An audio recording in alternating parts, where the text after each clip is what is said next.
नमस्कार, श्रमिक खबरमा हार्दिक स्वागत छ।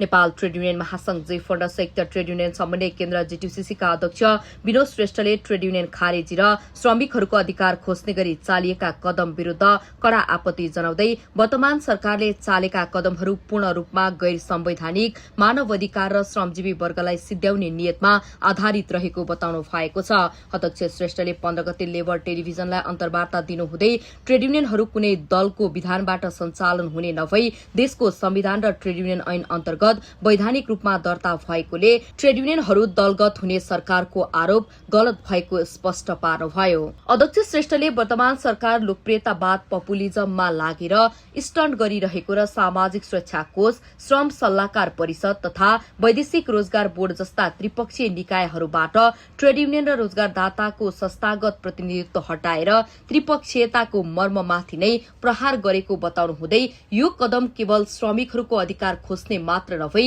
समग्र लोकतन्त्र र प्रजातान्त्रिक व्यवस्थामाथि नै ठूलो प्रहार भएको बताउनु हुँदै यसका विरूद्ध ट्रेड युनियनहरू चुप लागेर नबस्ने बताउनु भएको छ। ट्रेड युनियन अधिकार मात्र होइन, यो चाहिँ प्रजातान्त्रिक लोकतन्त्रमाथिको अधिकार प्रहार हो भन्ने हिसाबले लिनुपर्छ। त्यसकारणले गर्दा मजदुरहरू लोकतन्त्र बाहिर त रहनै सक्दैन, प्रजातान्त्रिक अधिकारभन्दा बाहिर रहनै सक्दैन, मानव अधिकारभन्दा बाहिर रहन सक्दैन।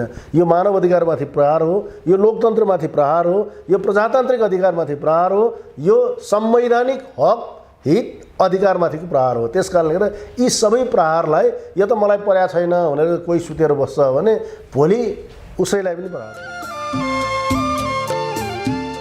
नेपाल ट्रेड युनियन महासंघ जीफन आबद्ध नेपाल चिया कफी श्रमिक युनियनको 37औं स्थापना दिवसको सन्दर्भमा जेठ 16 गते चिया श्रमिकहरूको समस्या र समाधान विषयक अन्तर्क्रिया कार्यक्रम सम्पन्न भएको छ। अन्तर्क्रिया कार्यक्रममा विगतमा गरिएको सम्झौता कार्यान्वयन, रोजगार सम्झौता, योगदानमा आधारित सामाजिक सुरक्षा, वृद्धि भएको पारिश्रमिकको बक्यौता भुक्तानी लगायतका विषयमा छलफल भएको युनियन केन्द्रीय अध्यक्ष सन्त कुमार राईले जानकारी दिनुभएको हो। नेपाल ट्रेड युनियन महासंघ जीफन आबद्ध बैंक वित्तीय तथा सहकारी कर्मचारी युनियन ब्याप्सुले जेठ 16 गते नुवाकोट जिल्लामा भेला सम्पन्न गरेको छ। भेलाले रमेश कुमार श्रेष्ठको संयोजकत्वमा 13 सदस्यीय जिल्ला कमिटी गठन गरेको छ। भेलालाई सम्बोधन गर्नुहुँदै ब्याप्सु महासचिव भैरव श्रेष्ठले योगदानमा आधारित सामाजिक सुरक्षामा सूचीकरण गर्ने प्रक्रिया कोषबाट श्रमिक तथा कर्मचारीहरूले पाउने सुविधा र श्रमिक अधिकारको बारेमा प्रकाश पार्नु भएको थियो।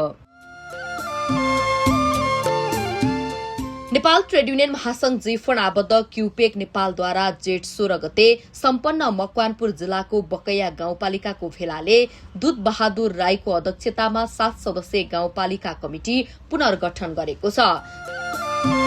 श्रमिकद्वारा श्रमिकका लागि तयार पारिएको श्रमिक खबर हेरिदिनु र सुनिदिनु भएकोमा धन्यवाद। समृद्धि र अग्रगति हाम्रो अभिभार